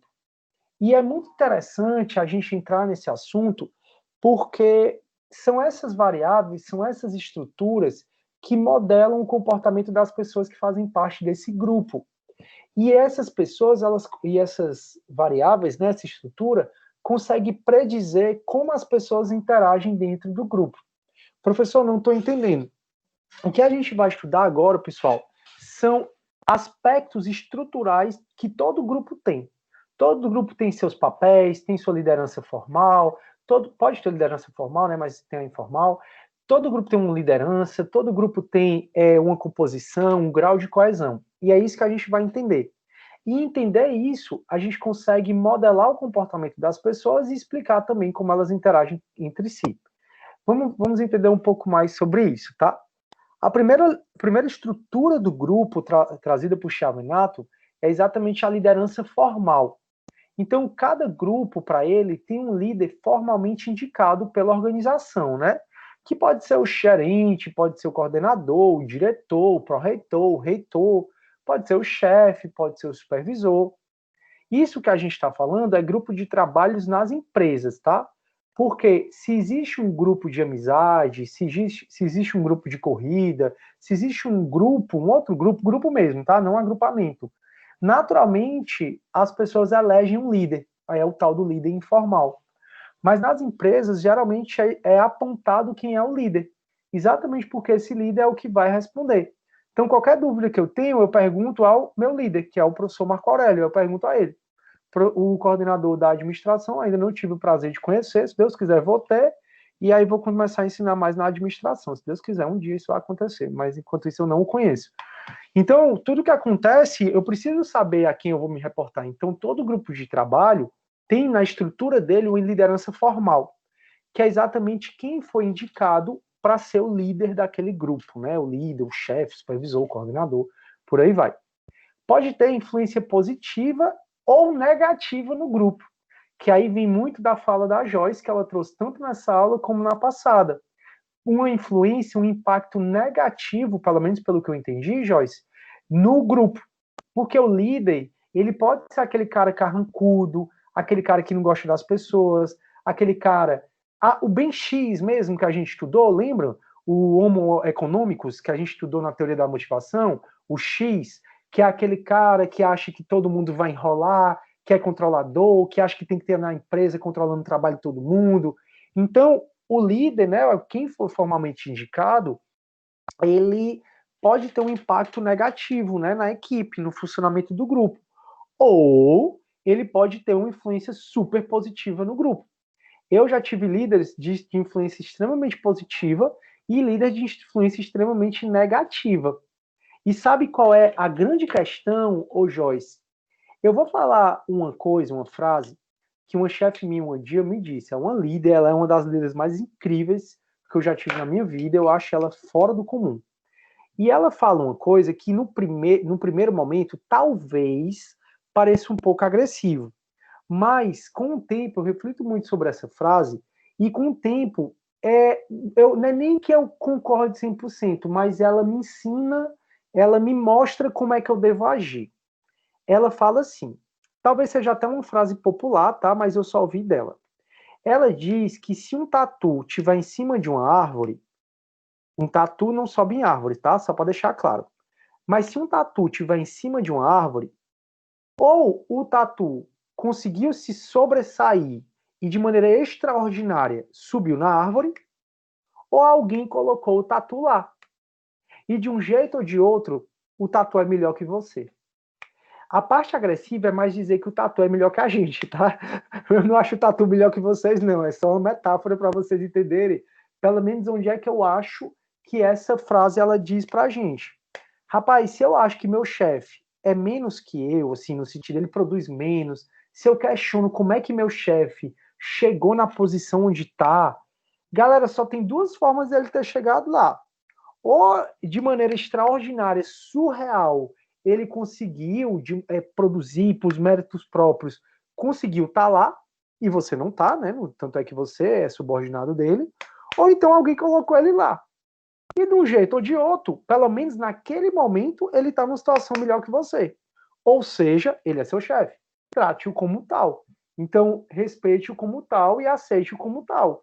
E aí, isso pelo menos, principalmente quando eu tive uma liderança bem, né, de impacto negativo mesmo, me ajudava muito a ter aquela postura de humildade mesmo, que uma deveria ser, né? Já que o cara é meu chefe, por mais que eu acho que ele não merecia estar lá, ele está lá. Ele está lá, seja porque ele conseguiu estar lá pelos méritos dele, e aí eu, que não estou conseguindo enxergar que méritos são esses, ou ele está lá porque alguém botou ele lá. E se alguém botou alguém lá, ele é amigo de alguém muito poderoso. Então, de um jeito ou de outro, ele está lá por méritos ou não, né? Então, ele está lá naquela situação, tá sendo meu superior, e eu tenho que agir com humildade em relação a ele. Bom, isso me ajuda muito. Eu espero que ajudem vocês também. A Aline disse bufo. Pois é, Aline, eu também, no primeiro momento, eu não sei como é que vocês estão recebendo, né? Porque ela não me fez essa explicação toda, ela só me disse assim, Cisne, se um tatu está em cima de uma árvore, das duas umas, ou o tatu conseguiu subir lá com os méritos próprios e ele deve ser louvado, ou alguém botou o tatu lá, de um jeito ou de outro, ele é melhor que você. Ou seja, ele deve ser louvado dos dois jeitos, porque ele está lá. E você deve se portar como tal. Então, pronto, para mim, Professor, por isso é bom meritocracia, né? Porque esses tipos de pessoas não chegam lá. Pois é, depende, né, Rafael? Aí a gente tem que analisar, porque as pessoas mudam, né, cara?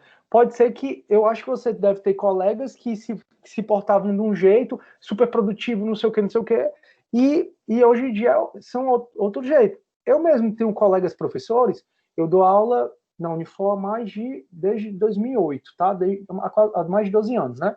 Cara, quando eu entrei lá, tinha um professor, ele era o cara, todo mundo adorava, não sei o que, não sei o que, não sei o que. Com o tempo, ele foi relaxando, deixando de dar aula, faltando aula, não sei o quê. Eu fiquei tão assustado com aquilo, porque eu disse, poxa, como é que pode, né? Como é que acontece? Isso acontece com as pessoas. Então, pode ser que ele tenha chegado lá com os méritos dele. Aí, talvez seja falta de conhecimento da gente, né? Talvez a gente tenha que entender um pouco mais o contexto de como ele chegou lá, para a gente entender até melhor. Entendeu? Eu acho que é mais ou menos por esse lado. E aí vem a coisa que o Devone colocou, né? Fala aí, Rafael. Fala aí, cara.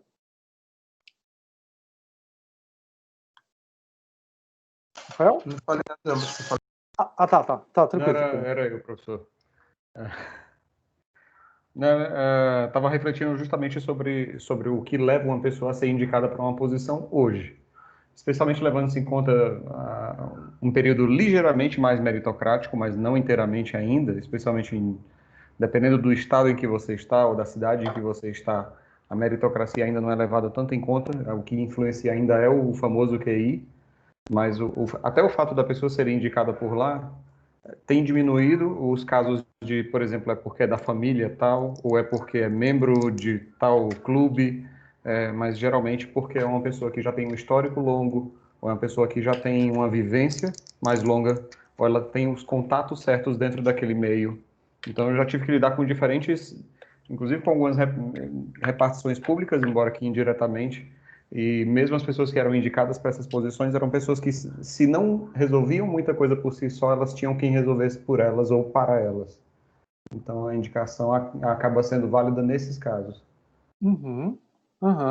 E, assim, Mas, assim, na grande maioria, professor, que isso acontece, e a Tom também, eu faço a pergunta para ambos os dois, se na maioria das vezes realmente é por indicação ou se é por meritocracia. Vai, Atom. Eu não tenho dados para te trazer. Sendo bem franco, eu não tenho dados para te trazer. Acho que foi a Andresa, né, que perguntou. O que eu posso dizer é que, dependendo do tamanho da companhia, quanto maior a companhia, mais é baseado na meritocracia no que seria as vias de acesso, né? Nas funções consideradas mais básicas e de cunho mais pragmático, prático, de operação. Quanto mais operacional, mais é uma questão muito mais meritocrática.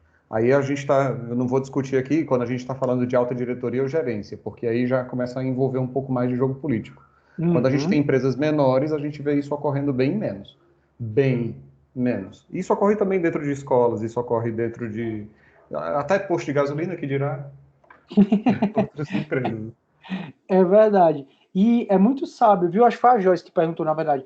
É muito sábio a pergunta ou a resposta do Atom, porque é exatamente a resposta que eu ia dar, né? Que é a resposta correta. A gente não tem dados. O que a gente tem é mais achismo. A gente pode falar com base na nossa experiência, como o Atom falou na experiência dele. E assim, depende muito de empresa para empresa, sabe? Não dá para a gente generalizar.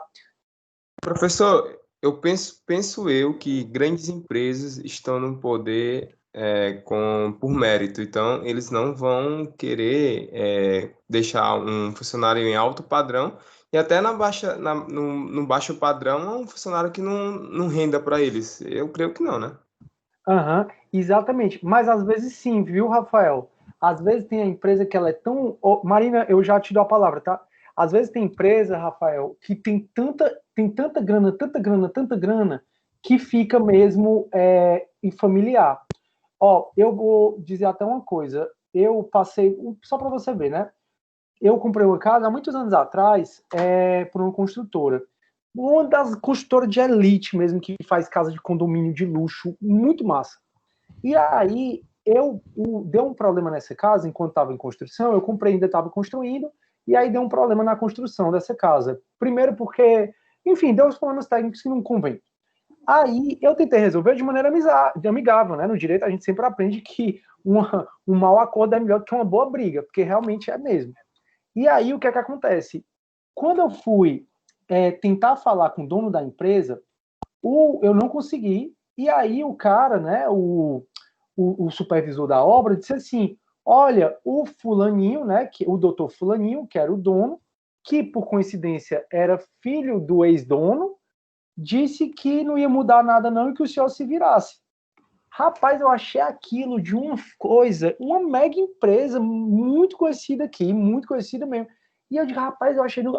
Aí eu fui, né, consegui falar com ele e tal, no escritório dele, fui lá, e eu vi o quê? Um menino rico, mimado, babaca no último. No final das contas, o que aconteceu?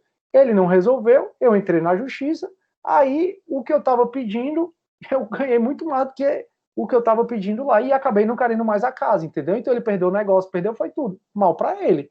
Então, assim, eu vejo também, consigo pensar pelo menos em outras duas empresas onde eu consigo enxergar família dentro e que você vê que a questão não é tão meritocrática assim. Mas antes da Marina falar, que a Marina estava faz tempo querendo falar, aí o Ludevani está falando, acredito que seja cultura. Rapaz, cultura da empresa, turma, vocês enquanto gestores, eu sempre falo isso para vocês, a cultura organizacional é uma coisa que você tem que ser muito sensível para perceber, tá? Porque você não vai mudar a cultura organizacional da noite por dia. E você, se não entrar na cultura organizacional, pelo menos naquele primeiro momento, você vai ser excluído e você não vai andar. Se você chegar querendo mudar tudo, meu amigo, você vai ser botado para escanteio. Mas se chegar, se adaptar àquela cultura e mudando devagarinho, aí dá certo. Aí, só para falar, turma, eu até como dever de casa, mas é um dever de casa voluntário, leia um pouco sobre a reforma administrativa, tá? Porque a reforma administrativa que está sendo apresentada, né, para desinchar o Estado, na verdade, ela vai extinguir uma coisa muito boa que a Constituição de 88 trouxe, que é a questão do concurso público. Ela não extingue de maneira expressa, mas ela delega vários cargos da administração pública, atividades, para a iniciativa privada. E ela permite que essas funções sejam lotadas sem concurso público por prefeito, governador e presidente da República. A reforma administrativa, ela permite que, com uma canetada, uma universidade federal que foi criada por lei, o presidente da República possa, seja ele quem for, possa extinguir. Com uma canetada, as nossas universidades estaduais possa o governador extinguir. Ela permite que, em havendo concurso público, o primeiro não seja chamado, seja chamado o 10º. Ou seja, meritocracia para quê? E aí você pergunta, tá mesmo diminuindo os custos do Estado? Bora pensar. Vai mudar, o Marcos Feliciano, que é um pastor, vai continuar podendo fazer o tratamento dentário dele e a gente pagar 157 mil reais? Vai diminuir passagem aérea dos deputados federais para eles e para a família dele? Vai não. Juiz promotor vai continuar tendo 60 dias de férias? Vai. Os militares vai ter alguma alteração? Vai não. Ou seja, o núcleo mesmo de poder não vai sofrer nada, mas o resto da administração pública toda vai. Por que eu estou falando isso? Porque vai voltar o prefeito de Beberibe. Peguei Beberibe só por exemplo, tá? Ganhou a eleição, sai todo mundo, ele demite todo mundo, bota a parentada toda. Na próxima eleição ele perde, entra o opositor dele, demite todo mundo, entra a parentada toda e tudo que o prefeito anterior estava fazendo vai ficar por trás, vai ficar por água abaixo. Toda investigação de irregularidade que o prefeito anterior estava fazendo vai ficar por trás. As meninas aqui da pedagogia, né, que podem se tornar professores municipais e estaduais. Professores, uma das coisas que vão acabar, que querem acabar, né, é a estabilidade. Aí hoje um professor tem autonomia, né, de escola pública, pois é.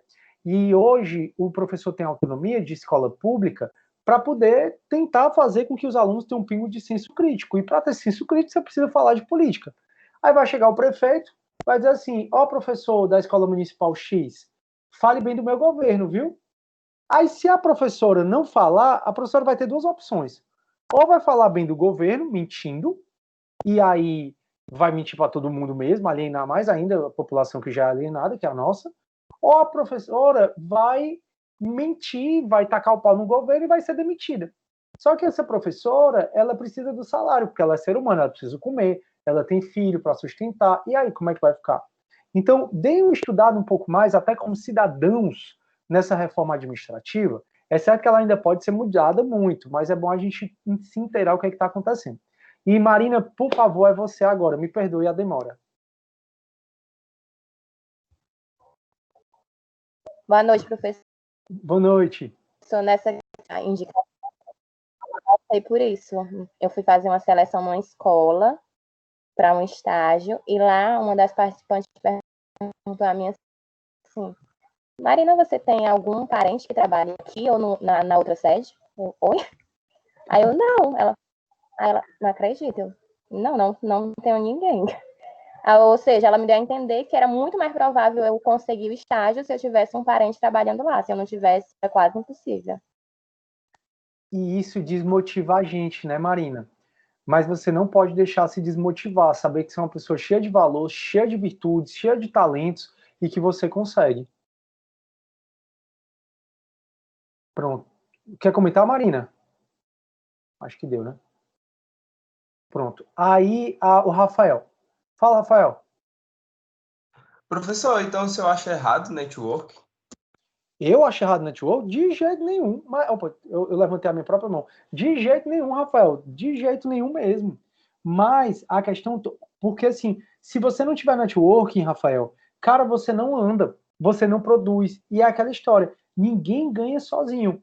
Não entendi qual foi o contexto que tu colocou. Porque uma coisa é você ter networking, no sentido de conseguir mais clientes para sua empresa, conseguir maior captação de recursos. Uma coisa é você ter networking, mas o que a gente está discutindo é você ser colocado num canto sem ter mérito. É isso que a gente está discutindo. Que não tem, que tem até a ver com networking, mas é mais além do que isso. Não é só o networking. É a pessoa está ocupando um cargo que ela não tem competência para estar lá. É essa a questão toda. Deus me livre de achar ruim networking. Eu acho que networking é a alma do negócio, meu amigo. Nunca deixe de ter networking na sua vida. Nunca deixe de ter as soft skills, de falar com as pessoas, disso tudo. Pelo amor de Deus. Deixa eu ver aqui. Perguntei, professor, naquela hora, até para você e o Atom, porque justamente eu tinha ouvido uma entrevista ontem do Bolsonaro sobre essa questão de indicação, que eu, na hora que ele estava dando a live, ele estava falando assim: eu prefiro colocar pessoas que eu conheçam e que sejam evangélicas no cargo tal, porque eu conheço há muito tempo e eu prefiro essas pessoas que são evangélicas, porque tem um grande carinho, né, por pessoas evangélicas, mas por outras que têm o currículo extenso. Ele diz, tem pessoas que têm um currículo excelente, muito bom, muito profissional, mas eu sempre vou pender para quem eu conheço e para quem é evangélico para tais cargos. Isso eu estava ouvindo ontem na live dele. Eu acho que isso é mais comum até do que a gente imagina, mas volto a dizer, é só um achismo, é só uma opinião. Mas valeu, Joyce, por trazer isso. A Mirella quer falar. Oi, professor. Não, era só para comentar que eu também posso falar um pouco sobre as empresas que eu conheço em relação a eventos. A maioria delas estão sendo justamente isso. Não é por competência da pessoa, mas é porque é filho, porque é sobrinho, e eles estão passando a administrar a empresa. E as pessoas que poderiam tanto alavancar a empresa, como têm trabalhado anos se dedicando para isso, elas são jogadas para escanteio. Pois é. E aí é essa história, né, Mirella? Até obrigado por ter trazido também. Mas é tudo que a gente está falando com base nas nossas vivências, né? A gente não está aqui, pelo amor de Deus, pessoal, não entenda que isso é a regra, né? Mas cada vez mais eu mesmo conheço, pensei aqui em pelo menos uns 3, a Mirella, a Joyce, ela viu a questão, o Atom, mas é só o achismo, tá, turma, dessa história toda. Obrigado, Mirella. E a Marina quer falar de novo? Ou tu esqueceu levantada? A mão? Pronto, tirou. Pronto, deixa eu ver aqui o que é que vocês estão falando. O Atom, né? Posso dar exemplo da Motorola. 2 de 6 diretores foram indicações no lugar de processo seletivo, para você ver. Agora sim, eu fiz aquela entrevista, né, com o pessoal da McDonald's, do Itaú, e o que eles falaram muito é que era fácil era fácil ter acesso à gerência e era fácil, tinha muita meritocracia, você conseguia galgar outros cargos, mas como o Atom está falando, se for cargos mesmo mais estratégicos, aí a história muda, né? Mas a questão do que indica mesmo. Eu acredito que seja a cultura da empresa, com certeza. Aí a estabilidade reina, né? Deve ser sobre a reforma administrativa.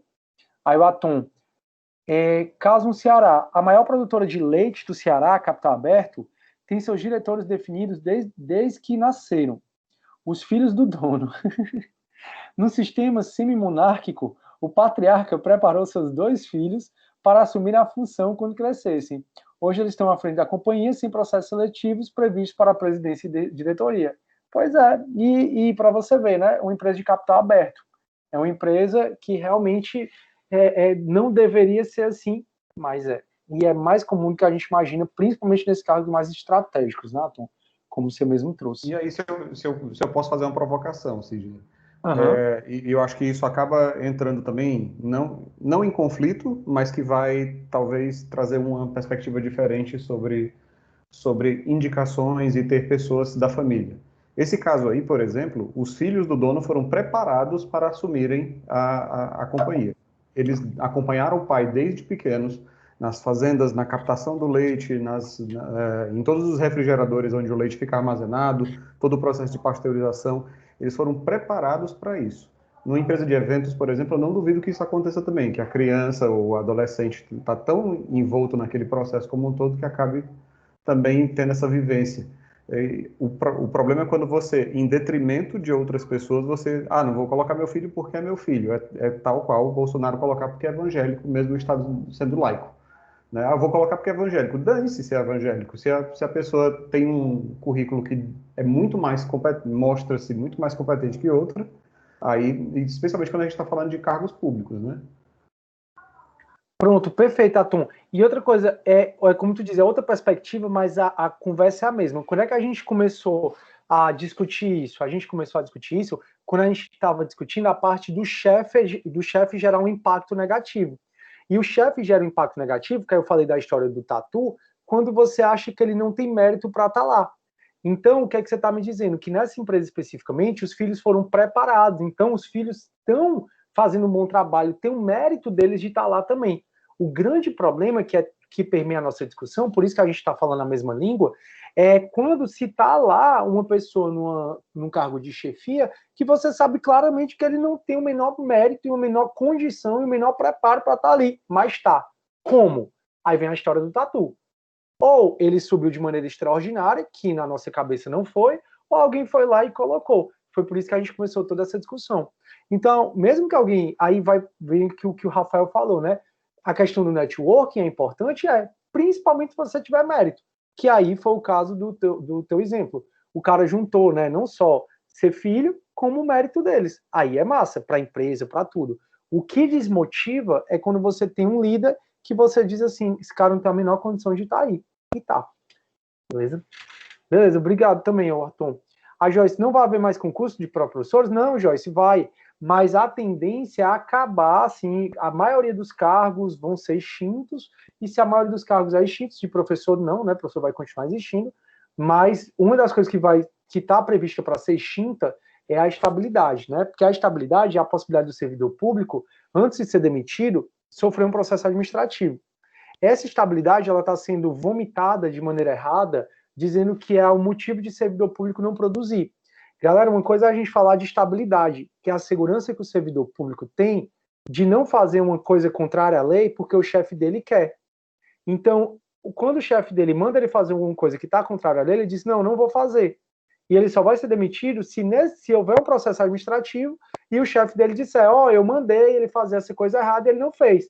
Aí vai ter contraditório e a pessoa vai decidir. Uma coisa é a gente falar de produtividade, ou de estabilidade, que é isso. Que é o servidor poder dizer assim, prefeito, eu não vou fazer dessa forma porque está errado, a lei me manda fazer de outra. E aí o prefeito não vai abrir um processo administrativo dizendo, olha, eu mandei ele a fazer errado. Não vai acontecer isso. E outra coisa é o modo de aferir a produtividade do servidor público.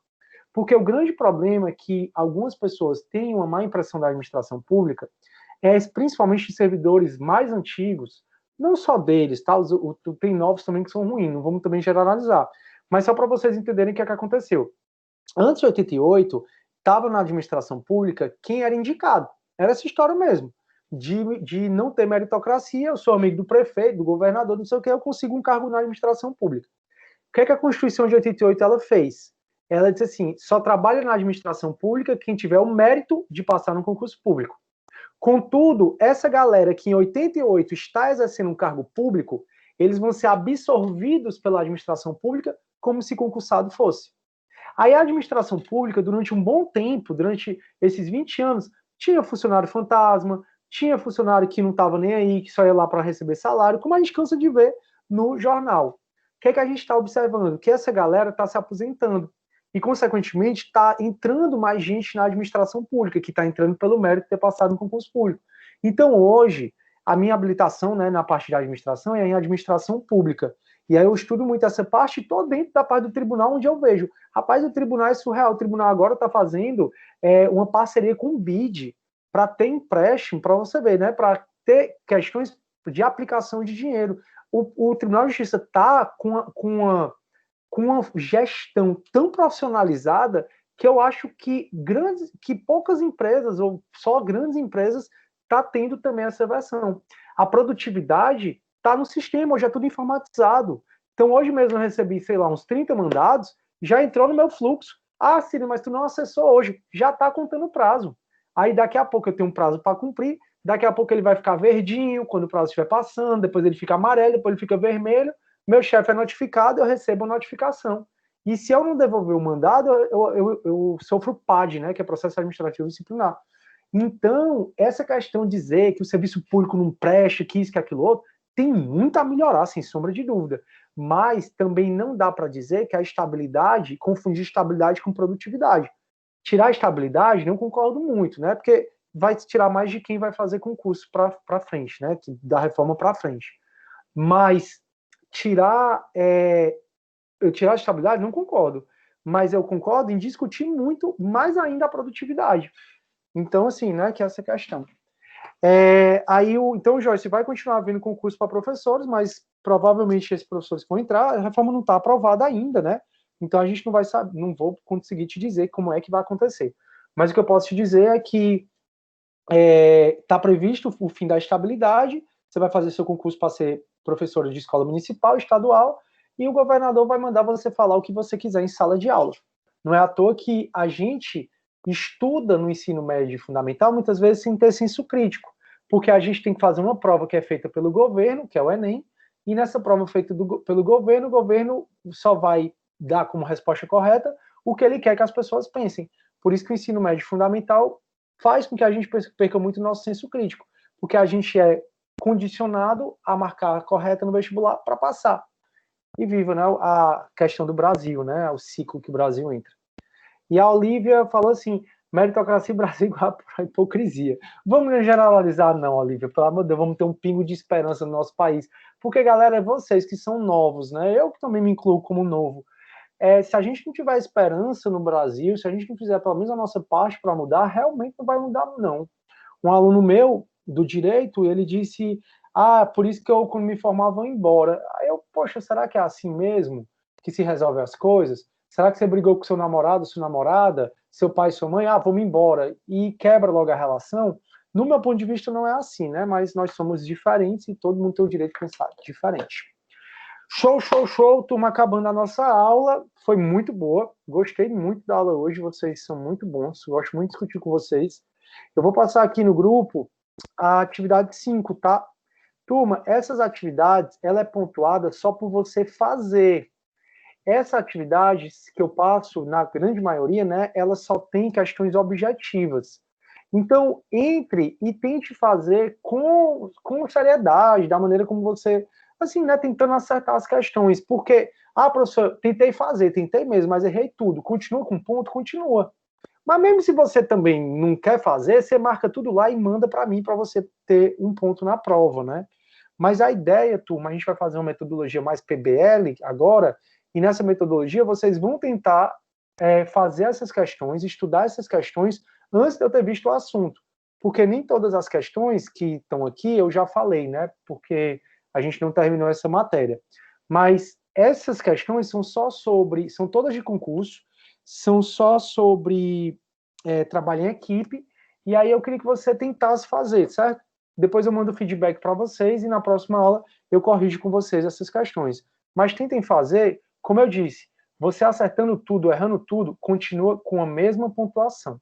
Beleza? E com isso, turma, eu vou terminando a nossa aulinha. Tranquilo, pessoal? Bota aí no grupo também.